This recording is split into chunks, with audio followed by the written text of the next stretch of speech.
health centers in Kampala, they should allow mental health workers to handle on mental health clients, so that they don't go and congest the hospital. All these health centers in Kampala are supposed to have mental clinic, be it Kiswa, be it Kiswa Center, be it Kisenyere Center, Komamboga, and like all of them are supposed to be handling psychiatric clients because they have psychiatric nurses and clinical officers. Two, they should make sure that these health workers who have mental practitioners do the work other than being taken to other specialties.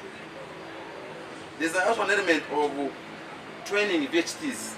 Most VHTs are trained on immunization, they are trained on TB, they are trained on other elements. I have never had VHTs being trained on mental health and mental illnesses. What it means is the government is not giving mental health due attention.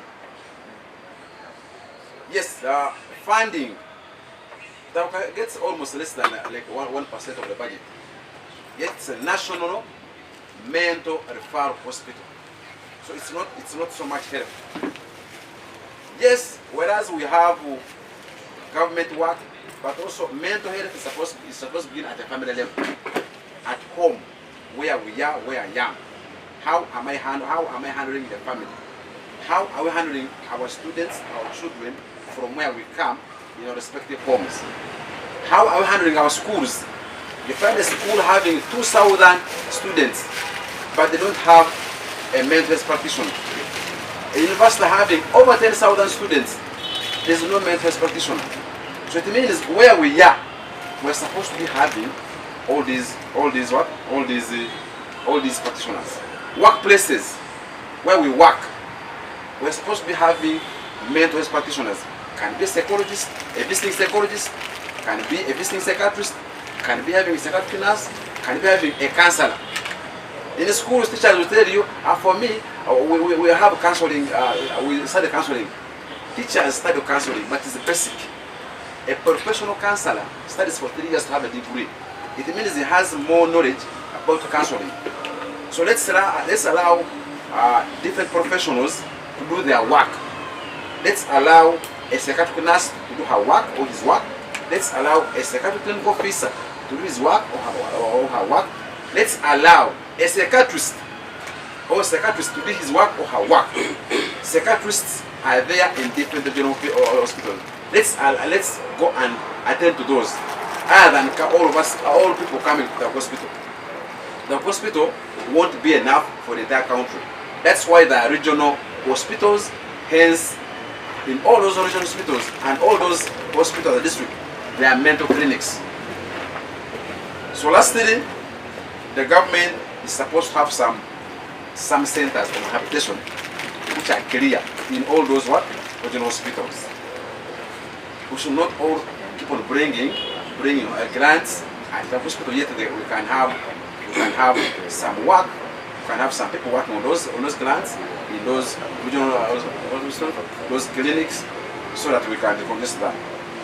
Yes, we wrote to the ED of KCCA to make sure that these mental health workers do work in KCCA and the metropolitan areas. Because on this week, on Thursday, we are going to begin visiting these health centers to see whether there is a signpost or an earmark of mental health clinic in a particular center. We shall go to Naguru, we shall go to Kisenyi, we shall go to Kiswa, and direct. But at the end of it all, our prayer is only to congest the hospital. And even more wards need to be built, because mental illness is increasing every other time. The reason is because of the socio-economic challenges that are existing as we get along. I know we are having also nominations. Even some political leaders have a lot of issues to do with mental illness. Some were not given the cards, you see how they are crying. Some have a lot of issues. All those can be handled. We have minor and major illnesses, mental illnesses. So those are minor mental illnesses. If you didn't get a card, please come down. You can always be. That's a minor mental minor mental illness. But major mental illnesses need admissions in different referral hospitals. Thank you so much, Mr. Wang. Thank you very much, Honorable Kwena, for that powerful presentation. And it expresses our position as the party. And indeed, mental illness is real. How I wish leaders who are aspiring for political offices undergo mental checkups to ascertain whether they are fit for offices, especially the one which are not minor. Yeah, it will also help us a lot, because in this case, we are run by, offices are run by mad people. Anyway, I think without wasting time, I will allow you to make a translation in Uganda, then I shift to my... Yes. Yesterday, I mukuru wa Rubega, komedi wange basabone banyabo erinyanze okwera Moses Mugisha mukulira ebyobusawo mu FDC ate nange ndi musawo mutendeke weekend ewedde abamawulire mavayo nga mugamba Butale hospital eri mugoba ki eri mugoba abalwadde b'emitwe afa omuntu speaking ng'ekyo kye serious kuba kati nange ndi musawo mutendeke ate Butale kana nasomerayo ko nga sera bagenda mu university tumeberala kituufu tino capacity ya Butale hospital eri abantu ya bed capacity wabuwenda ne abalwadde abasinga kubeerayo basukawo bali over 1,300 kati capacity yayo ebeera ntono ku balwadde bakola ki abagendayo kitunalo ntino n'olwali bw'omutwe buli mu kweyongera ensonga eriwo because of ensonga z'enfuna naffe at family level abaana ffe tubahandlinga tutya oba family tuhandlinga tutya ensonga n'ebitundu bikola ki byetubeeramu kati speaking nga tulaba ensonga FDC netumwaganya nti ensonga eyo nsonga nkulu basebo ne bannyabo government structure ya health erina up to level health center 3 wena okubayo omusawo w'obwongo obaita certificate mental health nurse okudda waggulu kitegeeza naye obuzibu tufunye abasawo ku health centers ezo batera kuteeka abasawo batukola bintu birala yena balenga handlinga ensonga z'abalwadde ab'obwongo agenda mu kugema abaana agenda mu kukola za TB agenda mu kugaba amadagala kati n'osanga tina abalwadde b'obwongo bonna babatwalawa Butale hospital bagiyita National Mental Referral Hospital. In other words, you yandibadde nga ekwasaganya ensonga eziri complicated ezirimyewa eri ku center 3 health center 4 this hospital ne regional referrals naye osanga buli omu yenna tufunyemu kakantu kangene Butale nyagala counseling ngene Butale kati n'osanga tina abantu omujjuzo kola ki gubeera wali era twawandikire ne ED wa KCCA atumusaba twagala health centers z'omu kampala emiriraano zibeereko nakawandiiko akaliko mental clinic era weekend tutaka lwakuna tugenda kutambula mu clinics z'enjawulo za government okulaba ntino akapanda ako aka mental clinic wekali oba nedde otherwise abantu tebamanyi ntino waliyo services zigenda mu maaso mu malwaliro gaki aka government ate abantu banenga zona zaki zona service ati zona zabwerere so tusaba ensonga ekolebweko abasawo bahandulinga ensonga ezo baba bali free yes agenda kubera naye baba tali free ahandulinga ensonga zenyini ezikola ki zikwatibwawo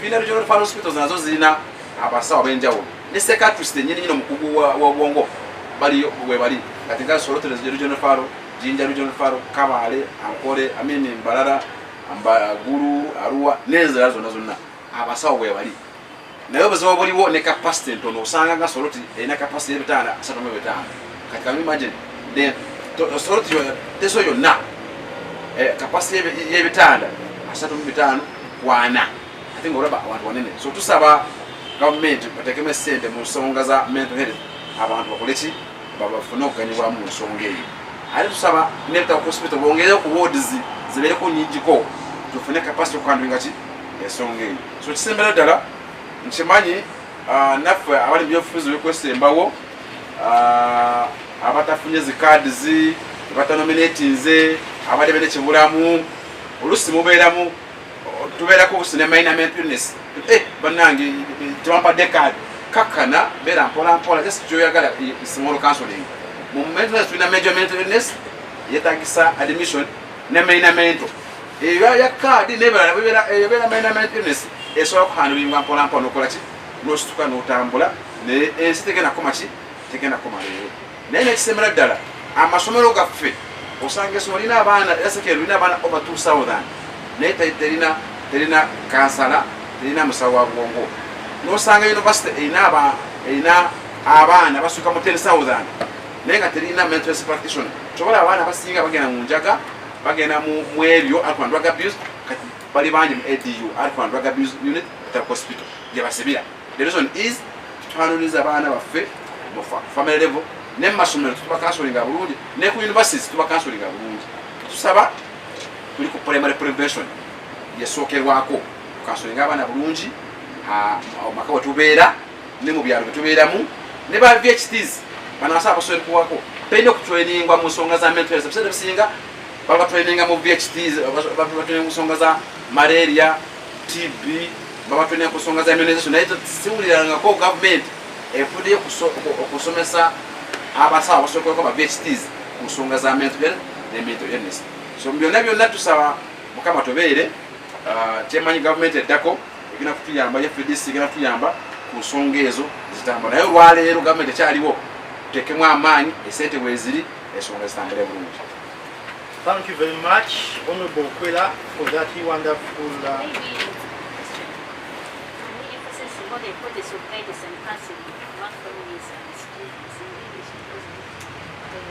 Yes, thank you so very much.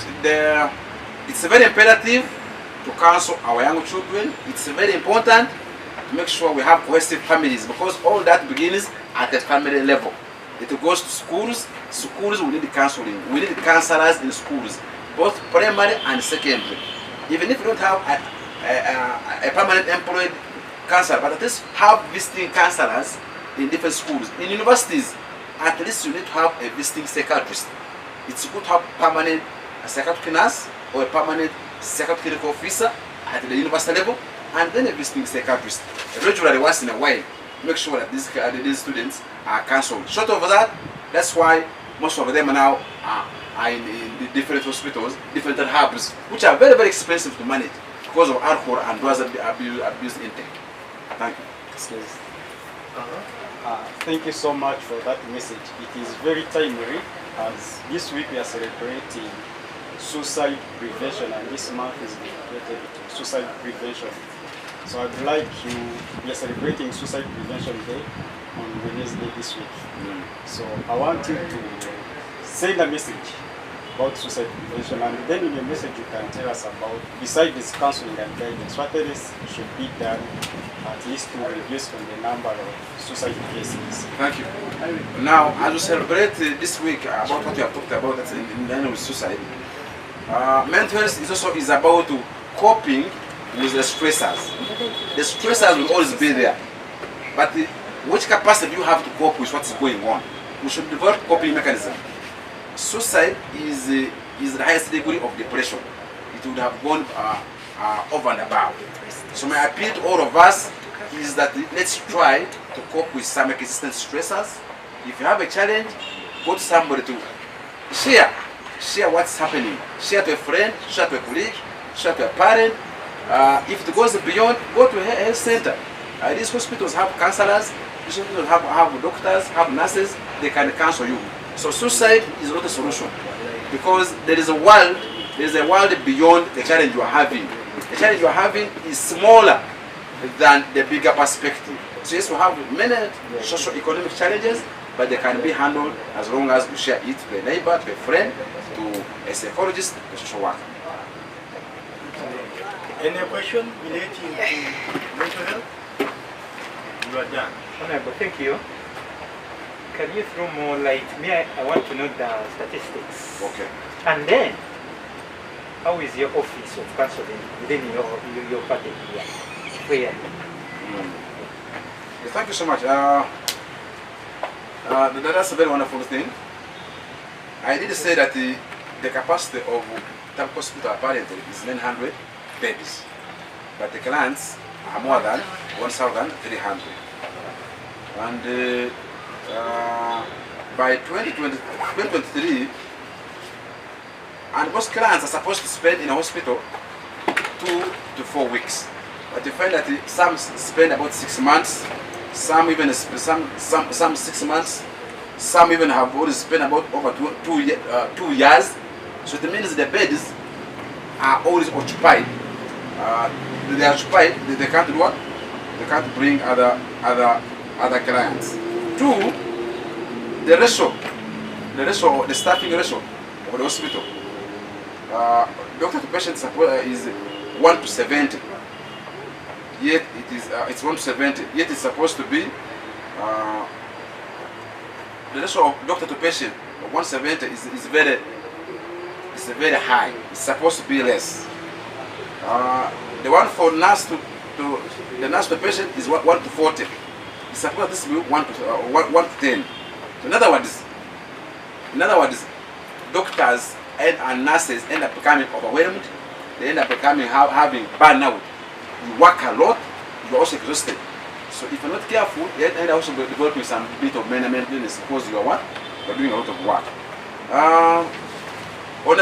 According to UBOS 2024, they told us that 30% of Ugandans have some form of mental illnesses, and they gave it to 5.5 million. But you also know, the results of UBOS, how they were telling us. You know what they were telling us? They would tell us that actuaries are 10, and then so even the UBOS results are contested. But they are telling us 5.5 million, according to them, are having mental illness, depression, anxiety, and the like. Ministry of Health, for it, they are telling us 26.8 since 2020. We are now in 25, and the challenges are increasing every other time. So statistics tell us that by 2050, almost I think about 30% of Ugandans may end up having some form of mental illness. So by and large, we are not doing well as a country because we are not giving mental health and mental illness due attention. Yet challenges are increasing every other day. The young adults also increasing every time. That's why I keep on saying suicide is being there's suicide among the secondary school students, there's suicide among university going students, there's suicide. So it's a lot. So due diligence is needed. NGOs are called upon to help us, not to get money and then share it among themselves. That money is supposed to be doing work. All of us at the individual level, schools, individual persons, all of us need to come and intervene and help us. Otherwise, the situation is alarming. Thank you very much, Ms. Okwela, for that wonderful presentation. And that shows that FDC cares for our lives, because all of us Ugandans, we are consumers of health. Quality, what we are advocating as FDC for is quality health care for all. And that is embedded in our party manifesto for this impending election. Let's cross over to the issues related to elections. There are 2 issues. First of all, the clause in the just concluded nomination process. We are compelled to address the nation regarding the recent clause in the nomination process for the local government elections. First forward, on my own behalf and on behalf of the Forum for Change, which I speak for, would like to congratulate our candidates who successfully nominated for the positions of district chairpersons, city mayors, as well as councillors across the country. Those people are carrying our flag. They will be carrying our flag high throughout the campaign exercise.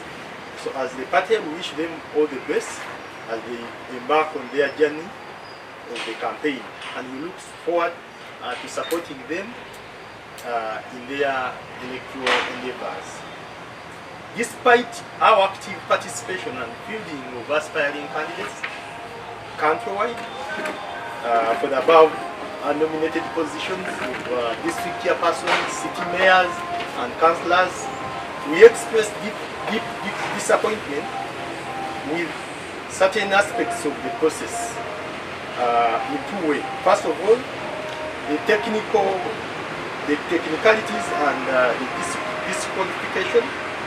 We greatly believe some of our candidates, particularly councillors, were disqualified due to technicalities. A notable case is that our candidate in Pakani sub-county in Masindi district, who was denied the nomination due to the issue of the change of name. The middle name was changed, and despite presenting the DD pool as required by the law, the Electoral Commission insisted on further verification with the NIRA, which proved impossible within the given time frame. Actually, even within our laws, provided for as long as somebody presents the DD pool, that's enough. You don't need to subject somebody to the NIRA process for verification. Once you are presented with the DD pool, the Electoral Commission has to strip away and nominate that candidate.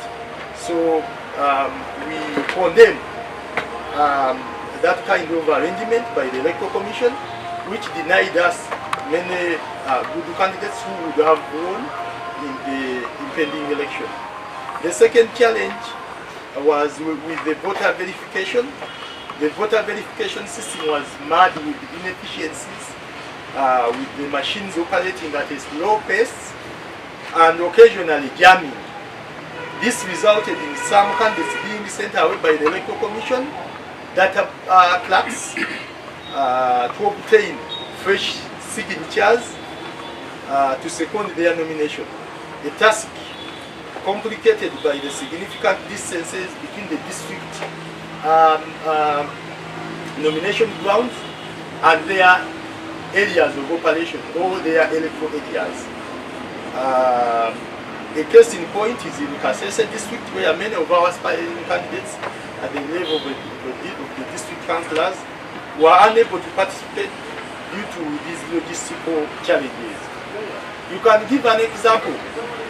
Kasese, the nomination was within the municipality. But we have councillors who are coming as far as Wera is concerned. Wera is almost 80-kilometer stretch from the municipality to that lower bend. That is the border with the DR Congo. So for somebody to break that distance from the municipality, Kasese municipality, to Wera, really it is a wastage of resources, a wastage of time, and this was occasioned by the Electoral Commission's machines, because they failed to work effectively, and the blame was transferred to our candidates.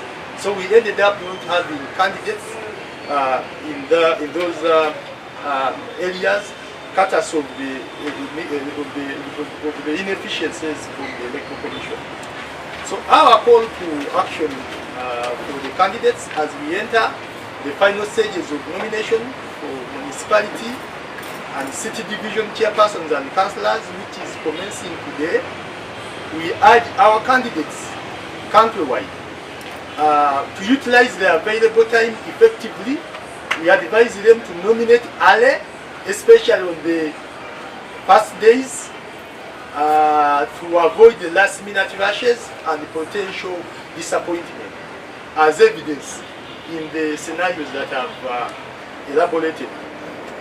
The second issue which the party has sent me to address is the issue of intimidation and harassment by the security agencies as our leaders collect our party presidential candidates' signature. As you are aware, the Uganda Electoral Commission designated the period from Monday 11 August 2025 to Wednesday 24th September 2025 for the issuance and collection of the nomination forms and guidelines for the 2026 presidential elections, or for the presidential candidates across the country. And accordingly, the FDC, led by the Soroti City West MP, the Honorable Jonathan Egwalu, collected the forms on behalf of the FDC.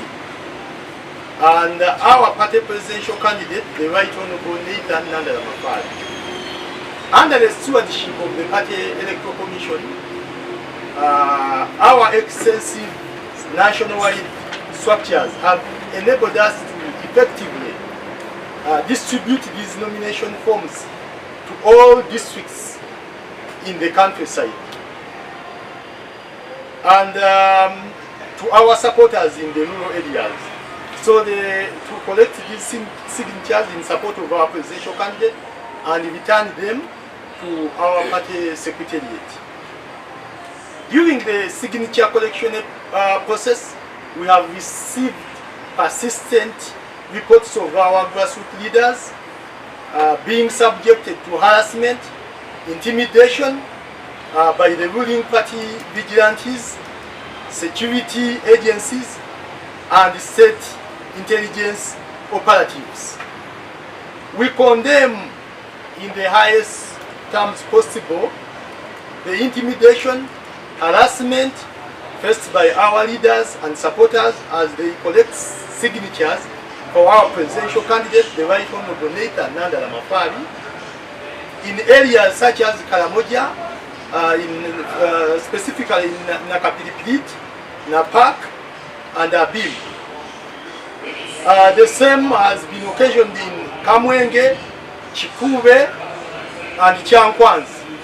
So these security operatives have posed a risk, issued threats, and confiscated nomination papers, hindering the smooth collection of our signatures. Despite of these challenges, we have successfully collected over 70% of the required signatures from the various districts. These signatures have been submitted to the party secretariat for onward verification before being forwarded to the Electoral Commission. We thank and commend our grassroots leaders and supporters for the invaluable contribution to this endeavor. As we approach the 2026 election, the FDC advocates for a peaceful and violence-free electoral process to ensure a free, fair, credible, and verifiable election. We firmly believe that elections can only be peaceful without the involvement of the army and the security organs. We don't want a repeat of the previous election where our former presidential candidate, the Honorable Engineer Patrick Kamliatoboy, was arrested over 60 times.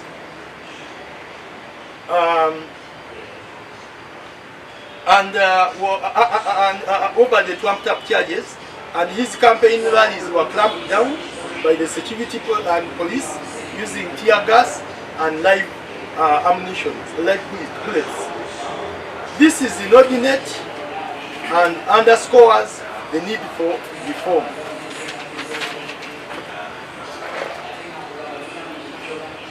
It should be recalled that the Supreme Court's recommendation following the 2016 presidential election petition of the Amama Mbabazi versus Museveni, which emphasized the importance of keeping the army out of elections.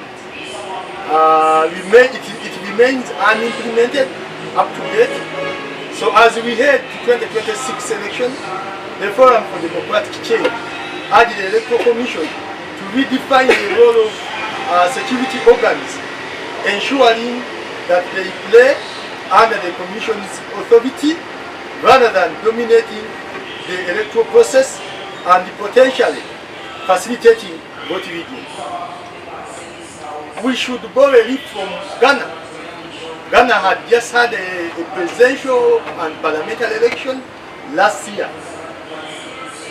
In the election, it was the Electoral Commission which actually was the umpire. The Electoral Commission is the one which determined which security agents should beef up the Electoral Commission, rather than in our case, where the security takes over the role and mandate of the elections, of the Electoral Commission.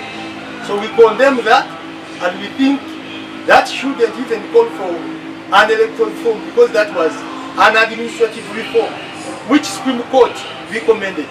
So we urge the Electoral Commission to follow suit and implement this to the letter. Recently, in the Kawempe North by-election, we saw what happened when the Masaka City Deputy Resident Commissioner physically ejected the Electoral Commissioner for Uganda, Dr. Sali Kayumba Simba, from the polling station and instructed dispersal and clobbering of the opposition leaders who are overseeing the Kawempe Growers polling station. The Electoral Commission must assert itself and take charge of this election and determine which security organ should come, rather than vice versa. So finally, we call upon all stakeholders to join us in demanding electoral reforms that guarantee the integrity and fairness of democratic processes. Thank you for your kind attention. Thank you very much. Muzikirize kozi waliwo ekibuuzo mu Luzungu before I cross over to Uganda, then we go to the questions. That's my suggestion. Okay. Basebo ne bannyabo ntumiddwa abakulembeze baffe mu kibiina okunyonyola ku nsonga bbiri. Ensonga esooka Muganda wange yaginnyonnyodde bulungi. Ensonga ebbiri esooka bwe gumulumulu ne vulugu eyeetobese mu kuwandiisa abakandesi baffe abeesimbyewo mu kuwandiisa okuwedde wiiki ewedde nga twabaddeko nga tuwandiisa abatukwatidde bendera naddala lw'ekibiina kyaffe eky'FDC ku mutendera gwa disitulikiti nga basentebe ba disitulikiti, bammeeya b'ebibuga awamu n'abakiise oba bewandiise bakansala ku bibuga awamu ne disitulikiti abeewandiisiza wiiki ewedde ng'ekibiina ky'ebyobufuzi eky'FDC tuwaliriziddwa okuvaayo okulungamya n'okuvumirira enteekateeka etulowooza nti yakiboggwe akakiiko k'ebyokulonda mu ggwanga ye kakwaseemu ensonga z'okuwandiisa abantu baffe.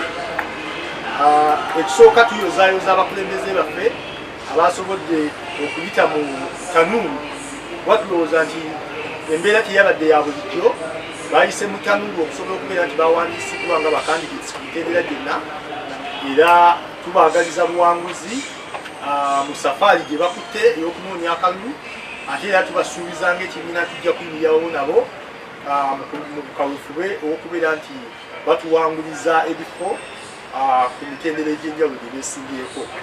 So newankubadde ekibiina ky'FDC twetabye butereevu mu kwesimbawo oba mu kuvuganya ku mitendera egy'enjawulo, tulina okwennyamira olw'ebyo ebitaagenze bulungi mu nteekateeka eno nga akakiiko k'ebyokulonda kawandiisa abakandidesi ku mitendera egy'enjawulo. Ekisooka tiwabaddewo enteekateeka ey'ekikugu ey'okuggyamu bakandidesi baffe ku mitendera egy'enjawulo gye tulowooza nti lwadde lukwesikwesi olwadde oluteeketeeke okuggya bakandidesi baffe okubawandikula mu lwokaano. Ekisooka bakandesi babadde twagala okubawa ekyokulabirako ekya bakandesi baffe abeesimbye mu nkombera gye bayita Pakanyi esangibwa mu disitulikiti y'e Masindi.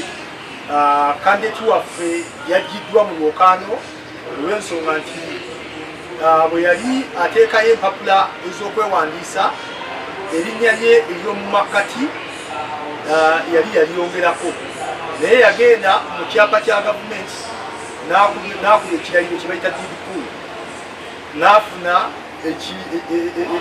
ekipapula ekimu olukusa okwongerako erinnya ng'amateeka bwe gali. Bwe yatuuse mu kakiiko k'ebyokulonda ate bamulagidde okuddayo mu NIRA nti empapula ze okuzikakasa alina kusooka kudda mu NIRA. Okudda mu NIRA lwadde lugendo luwanvu, aba NIRA tebasobodde mukolako mu budde okukakana nga alemeseddwa okwewandiisa nga kansala. Ebintu ebyo byatuuse ku bakandesi okwetolera eggwanga sinaba FDC bokka, bangi nnyo abaluguddemu. Kyetuvumirira nti mu nkola y'amateeka gaffe ag'eggwanga tegalina we googerera nti omuntu alina okugenda ate bw'aba afunye didipulu olw'ekipapula ekyo ekyakubye nga kirayiro kya kooti ekimukkiriza okukyusa erinnya kyate alina kusooka agenda mu NIRA esooke ekompaano. Mu mateeka gaffe tekiriyo. So twagala akakiiko k'ebyokulonda nga tugenda mu feezi eno ey'okubiri ey'okuwandiisa bakandisi ku mitendera gy'ebibuga etandise olwaleero. Twagala akakiiko k'ebyokulonda kabeere nga kagoberera amateeka, keewala ensobi ezakoleddwa, kubanga ekibiina tuteekateeka n'okukatwala mu kooti olw'okutufiiriza abakulembeze. Oba oliawo n'okukaka kooti nga twagala ne kooti ekake akakiiko k'ebyokulonda okomyawo bakandesi baffe mu lwokaano, kubanga ensobi yabadde yaabwe teyabadde yaffe ng'ekibiina, teyabadde nsobi y'abakandesi baffe be twali tusimyewo. Ensonga ey'okubiri mu nsonga y'emu y'ensonga y'okubeera nti bakandesi baffe babadde balina okukakasa emikono gye basobodde okuŋŋaanya okwetoola eggwanga eri akakiiko k'ebyokulonda. Bakandesi baffe bakoze omulimu omulungi ogw'okuŋŋaanya emikono, naye prosesi y'okukakasa emikono yabadde etambulira ku sipiidi ya kinnawolovu, ya kamesa etambula ng'etambula mpola eyadde tesobozesa kubeera nti prosesi eno etambula mu budde. Mu bitundu ebimu bakandesi abamu basuze ne ku bitebe by'okulonda okusobola okubeera nti kubanga babadde babalemesezza olunaku olwasoose ng'ate engendo gye balina okudda engendo mpanvu. Kakati abamu ne beesanga nga ezimu ensonga ezadde zirina okukolebwako nga zinakolebwako awo ng'abalina okusula awo wennyini ku bitebe. Ezimu ezabadde zijulira ng'okuddayo okufuna emikono emipya beesanze nga balemeseddwa okwewandiisa, okugeza nga tulina bakandesi abavudde e Kasese, ekyokulabirako ekyebwera nti kilometers 8 okuva e Kasese mu tawuni okutuuka ebwera ku booda, nga omuntu okutuukayo kumpi kibeera kizibu nnyo okuŋŋaanya emikono atadde mu budde asobole okwewandiisa. So twesanze nga bakandesi baffe bangi nnyo balemeseddwa okwewandiisa olw'ebbulugu olw'enteekateeka eyadde teeteeseteese bulungi ku sayidi y'akakiiko k'ebyokulonda, kubanga mashini zaabwe zabadde awamu zeekwata nga tezisobola kutambula bulungi nnyo, nga ezimu zikola ku sipiidi ntono nebibasobola okubeera nti tebasobodde kukola okuwandiisibwa mu budde. So ng'ekibiina ky'ebyobufuzi ekye-FDC tukubiriza abakulembeze baffe nga tugenda ku mutendera ogw'okuwandiisa bakandesi baffe ku mutendera gw'ebibuga okutandisa olwaleero. Tubakubiriza basobole okwekwata olunaku olusooka okwewandiisa. Kyekimu ne kuba amagombolola abajja ne bakansalazi baabwe tubakubiriza okwekwata olunaku olusooka, beewale okusobola okubeera nti kaweefube ono ategekeddwa bannaffe betuvuganya nabo okutulemesa okwesimbawo nga beekwasa obusongasonga ebitali nyensa. Ensonga endala esembayo entumiddwa y'ensonga ya okutiisatiisa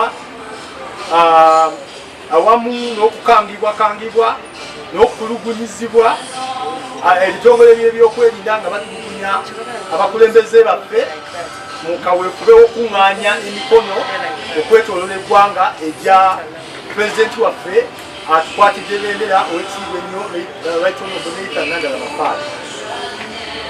Nga bwe mukimanyi nti akakiiko k'ebyokulonda kaateekawo ennaku z'omwezi nga 11 paka nga 25 Septemba okukuŋŋaanya emikono okusobola okubeera nti abeegwanyiza entebe y'obwa pulezidenti bakuŋŋaanya empapula okuva akakiiko k'ebyokulonda e Kampala. Ekyamazima ekibiina kyaffe nga tukulemberwa owekitiibwa Egwalu Jonathan omubaka mu Parliament akiikirira ekibuga ky'e Soroti West yatukulemberamu mu kawuzi w'okuŋŋaanya empapula ezo, era empapula ezo akakiiko k'ebyokulonda ak'ekibiina kya FDC kasobodde okukola kaweefube ow'okuzitalaaza mu bukiiko bwaffe obw'ekibiina okwetoola eggwanga. Era wenjogera emikono abakulembeze baffe badde bakoze omulimu omuyonjo ogw'okukuŋŋaanya emikono okwetoola eggwanga. Naye mu nteekateeka nga abakulembeze baffe bakuŋŋaanya emikono twakubiddwa encukwe olwa ebitongole eby'ebyokwerinda nga bayambiddwako ab'ekibiina kya NRM awamu n'ebitongole ebikessi bwe basobodde okubeera nti batiisatiisa abakulembeze baffe awamu nga babakangakanga awamu babasibye n'obasiba mu kaweefube ow'okubeera nti babalemesa okuŋŋaanya emikono egigenda okusemba presidential candidate waffe owekitiibwa Nelson Nandala Maffaali. Tuvumirira n'esekuvumirira enteekateeka ey'effujjo ekoleddwa abakulembeze b'ekibiina ky'NRM nga bayambibwako ab'ebyokwerinda, kubanga okwesimbawo ku bwa pulezidenti ddembe lya buli muntu, okuŋŋaanya emikono ddembe lya buli muntu, era tewaliiwo tteeka abantu baffe lye baba bamenye mu kuŋŋaanya emikono. Naye enkola eno egezezaako okukendeeza sipiidi kwe twamiddukidde mu kukuŋŋaanya emikono, ekereeza enteekateeka eyo. Era naye njagala okuwala omukisa guno okutegeeza eggwanga nti tukuŋŋaanyiza yadde kaweefube oyo abaddewo mu bitundu nga ebyekalamoja, nakapiripiriti, napaaka, abimu awamu n'ebitundu nga Kamwenge, Kikuube n'Ekyankwanzi bye batisiza ennyo abakulembeze baffe. Tusobodde okuŋŋaanya ebitundu 7 ku buli 100 ebyemikono okuva mu bawagizi baffe okwetoola eggwanga. Era ebitundu ebyo byatuusedde e Kampala nga tiimu yaffe eri tekiniko wano ey'ekikugu bali mu kaweefube ow'okuyita mu mikono kakasa nti emikono gyejjo tusobole okugitwalira akakiiko k'ebyokulonda kasobole okugyekenneenya. So ekibiina ky'ebyobufuzi ekya-FDC nga tusemberera akalulu ka 2026 tusaba tubeere n'akalulu akataliimu kuyiwa musaayi, akataliimu ffujjo, akataliimu bamawale, akataliimu bakawuula, kubanga ke kalulu ketuwekakasa akasobola okubeera ak'amazima n'obwenkanya. Era tukkiriza nti akalulu ako akataliimu magye ke kalulu kokka akasobola okubeera ak'amazima n'obwenkanya. Twagala okwewala akalulu ketwayitamu aka 2021 yatukwatira bendera ku mutendera gwa pulezidenti owekitiibwa Engineer Patrick Kamwina Doboyi yayita mu bizibu bingi kamaala, nga okukwatibwa emirundi egyasika 6, ng'okusibwa mu makomera ag'enjawulo, nga bamuteekako ebisangosango ebitalina nsa, awamu n'okulemesa oba okulinnya eggere mu nkuŋŋaana ze yali akubye, nga bakuba tiyagaasi n'okuba amasasi mu bbanga. So tuvumirira nesekuvumirira ebintu ebifaanako bwe bityo, era tulowooza nti ebintu ebyo bikyamu byangadde nnewalika nga tulabira ku nsala ey'omusango gwa kooti ensukulu ogwatwalibwa owekitiibwa Maama Mbabazi ng'avunaana Mwami Museveni mu 2016. Kooti ensukulu yawa ebiragiro bingi nnyo, naye mu biragiro ebingi ennyo bye yawa mwalimu okutangira ebitongole by'ebyokwerinda obuteetaba butereevu mu kulemesa oba mu kwamba emirimu gy'akakiiko k'ebyokulonda. Twenyamira nti okutuuka ku ssaawa ya leero akakiiko k'ebyokulonda tekasanga mu nkola ebyo ebiragiro bya kooti ensukulumu bye yawa. Era twagala nga tugenda mu kalulu kano ketugendamu, kyekiseera akakiiko k'ebyokulonda okussa mu nkola ebiragiro bino. Ebiragiro ebimu akakiiko k'ebyokulonda tetwagala katulimbe ebimu byetaaga amateeka. Kituufu waliwo ebyetaaga amateeka okukyusa, naye waliwo n'ebiri administrative ebyetaaga akakiiko k'ebyokulonda okussa obussa mu nkola yabyo nga kiri mu buufu obw'akakiiko k'ebyokulonda okussa mu nkola ebiragiro nga bino, kugeza okutaggulula obuvunaanyizibwa obwakakiiko k'ebyokulonda ku byokwerinda. Ebyokwerinda tukirabye mu mirundi mingi nga birina ebitongole by'ebyokwerinda bwe bijja ne biwamba obuvunaanyizibwa bw'okulangirira obw'okulonda, ani alonda, obwakakiiko k'ebyokulonda. Akakiiko k'ebyokulonda ne kabeera nga kagoberezi. Twagala akakiiko k'ebyokulonda keeza obuvunaanyizibwa bwako kabeere nga ke kasalawo na bitongole ki ebisobola okujja okukayambako okubisa akalulu kano, so si ebitongole by'ebyokwerinda okujja okuwamba obuvunaanyizibwa nga buno. Twagala ekyokulabirako ekyali eggana twakava mu kalulu mukulonda omwaka oguwedde. Akalulu kaabwe kabaddewo nga akakiiko k'ebyokulonda ke kasalawo bitongole ki ebyokwerinda ebisobola okujja okubayambako. So twagala enteekateeka eyo tukikoppe, so singa bye twalaba mu kuddamu okulonda Kawempe gye buvuddeko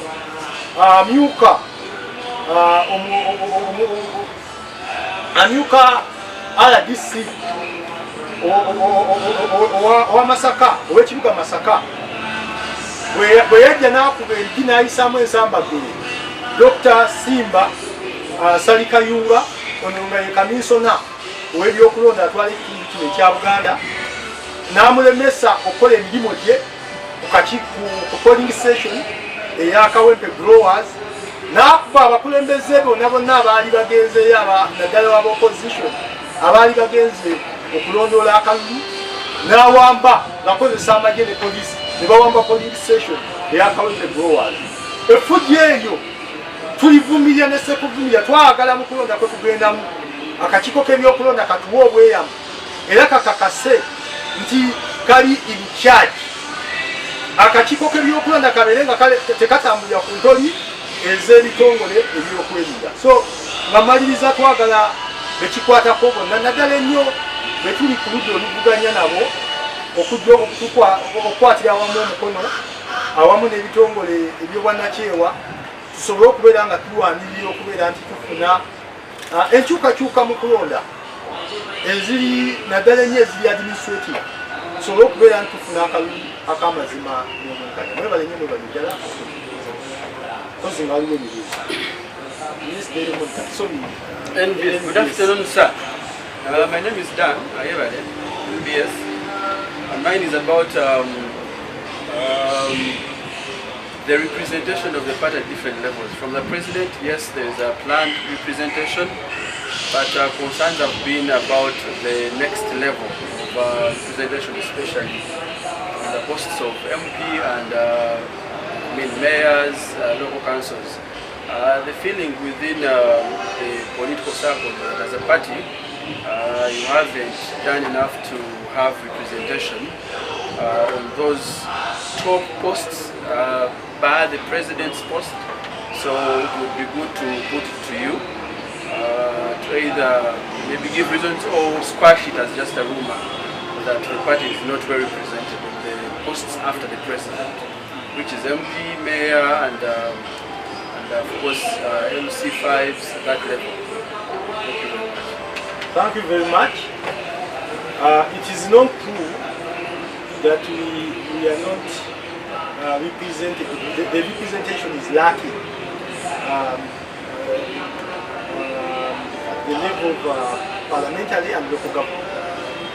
I want to assure the country that we have done enough to ensure that we have candidates in many areas of the country. And I want to assure the country that we have not filled the candidates 100% because of the reasons that I have already amplified before. But we have a good number of candidates whom we have nominated for the first phase of district chairpersons, city mayors, and councillors.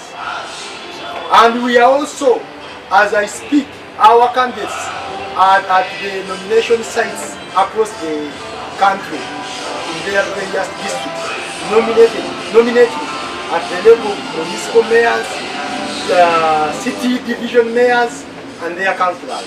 So I want to assure, and also concerning the parliamentary representation, the party is in a high gear process of nominating, even in areas where we never had the candidates. That is according to our roadmap, because we had a cut-off point where we ended the process of nominating candidates. Where we are not having candidates, we have a deliberate effort to working with our leaders to fill the candidates. Actually, I want to assure you that we are also reaping from what happened in the NRM primaries. The losers, those who are unable to make it and they were good candidates, the party has had a process of reaching out to them, and as I speak, we have quoted them and we are going to feed them in the impending parliamentary nomination. So we have candidates across the country. That's a matter of fact. Uganda, The same. Njagala okakasa eggwanga nti ekibiina kyaffe eky'FDC tusimbyewo ba candidates ku mitendera gyonna okwetonda eggwanga. Si kituufu nti ku mitendera egimu tetulinaako ba candidates. Okuva ku president tulinawo ekitiibwa Right Honorable Nenta Nanda Bamafaaza. Ku mutendera gwa gavumenti ez'ebitundu naddala ennyo district ne bammeeya ab'ebibuga tusimbyewo bakandisa okwetonda eggwanga nga n'ekibuga wano wetuli Kampala tulina ekitiibwa Ibrahim Kasozi atukwatidde bendera. Tulina bakandisa okwetonda eggwanga nyonna, naye sijja kakasa ggwanga nti tulina 100 ku 100 ng'ensonga zennyonnyodde waggulu. Bakandisi baffe abamu balemeseddwa okwesimbawo, ezimu zatulemesezza okubeera ne bakandisi 100 ku 100. Naye njagala okuwa obweramu nti ekibiina ky'FDC tukoze omulimu omuyonjo okusimbawo bakandisi ku mitendera egy'enjawulo. Newenjogerera bakandisi baffe okwetoolera eggwanga mu bitundu gye bava, mu bibuga by'oyita municipality n'ebibuga ebya city division, divisions eziri mu bibuga city, bali mu kwewandiisa ne bakansalazi baabwe. Era tujja kuba process eno bweggwa, tujja bawa ekibalo titwakawandiisa bakandisi bwe bati ne bwe bati process yonna ng'ewedde. Tulina enteekateeka y'okufolowinga ku bakandisi baffe, tujja kuba tubanjirira enteekateeka eyo. Mu bufu bwe bumu ku mutendera gw'ababaka ba palamenti, ekibiina kyaffe eky'FDC tusimbyewo ba candidates okwetoolola eggwanga. Newankubadde twalina enteekateeka entongole ey'okuwandiisa ba candidates n'okutegeka obumyufu era ne tuggalawo, naye waliwo ebitundu ne twatuuka okuggalawo nga tetwasobola kufuna ba candidates. Naye wenjogerera ekibiina kyaffe eky'FDC kirina enteekateeka sejjoloola ey'okubeera nti kituukirira abantu ab'enjawulo betulaba nti bamuzinzi okujja okwegattako n'okubaagazisa okutukwatira bendera ku mitendera egy'enjawulo. Ekyokulabirako, tulina abantu abatasobodde kuyitamu olw'emivuyo egyabadde mu kibiina kya NRM betusikiriza ne basobola okutwegattako. Era emabegako bwe twali mu National Council twabanjulira abakulembeze basatu abava mu district 3, omukyalo omu ng'ava Dokolo, omukyalo omu ng'ava Omoro, omukyalo omu ng'ava Otuke. Ne tubanjula eri eggwanga nti baatwegattako. Ate era tulina n'abalala bangi nnyo ey'omulimu gukoleddwa, era njagala okwebaza abakulembeze baffe abali mu madistricts abatuyambyeko okubeera nti twogeraganya n'abantu abo okubeera nti tufuna bakandidesi abagenda okwesimbawo ku mutendera gwa palamenti. So njagala okakasa eggwanga tulina bakandidesi abazzaamu amaanyi abalaga nti ekibiina kyaffe wekiri kikyamaanyi. Waliwo ekibuuzo ekirala? Mwebale nnyo, mwebale ddala okumpuliriza. Katonda omulungi abakuumire. Ssaabasajja Kabaka awangaale.